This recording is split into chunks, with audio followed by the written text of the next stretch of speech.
So this is our 86 Shelby Omni GLHS. We're selling this car in consignment for the second owner. He purchased the car when it was less than a year old, so he's had it since early '87. The car sat in that climate-controlled garage you just saw throughout the 90s, 2000s, until we pulled it out in late 2017. Since then, we have given it a pretty thorough run-through, sorted the fuel system, and flushed all the fluids, and it runs and drives extremely well. So the structure of this video, it will be a very slow walk around, and then I will show close-ups of each of the cosmetic blemishes following that, and then there will be some running and driving clips. So the car is entirely original. All the paint, I put an alcometer on it, and paint gauge reads, about a 2.5 to a 3 on every panel. The glass is all original, clear and crack-free.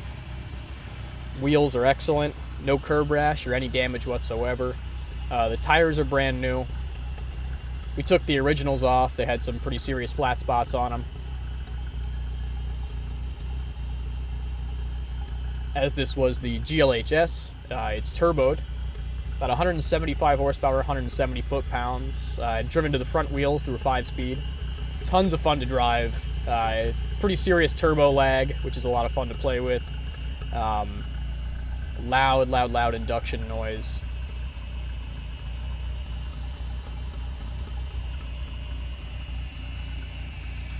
Car will come with bill of sale from early 1987, as well as all the original manuals. And then also the receipts for the services which we have done. As you can see, the quality of the car is pretty outstanding. It's a true survivor. So here are all the blemishes on the car. There are some very, very light chips there on the front bumper. Consistent with the 9,200 miles that are on the car. That's the most severe blemish right there. Is a couple little scratches on the hood.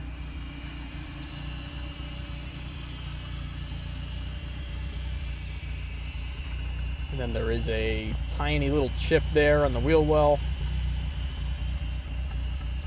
Again, very minor. And then a little marking there on the rear bumper.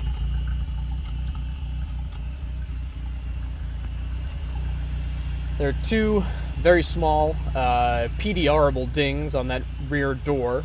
We have a PDR guy that should tend to this before we ship it out. And the last blemish is a little bit of discoloring there on the top of the driver's door panel. Interior it's pretty unbelievable. Very much time capsule.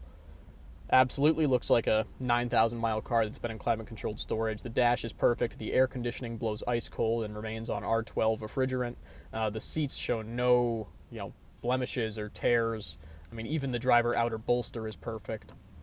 Gauges are all functional. The fuel gauge is actually not functional. But radio, air, heat, fan, all that stuff. All the lights and signals are functional. Seats are very comfortable. 5-speed makes it a ton of fun to drive. This is car number 148 of the 500 built.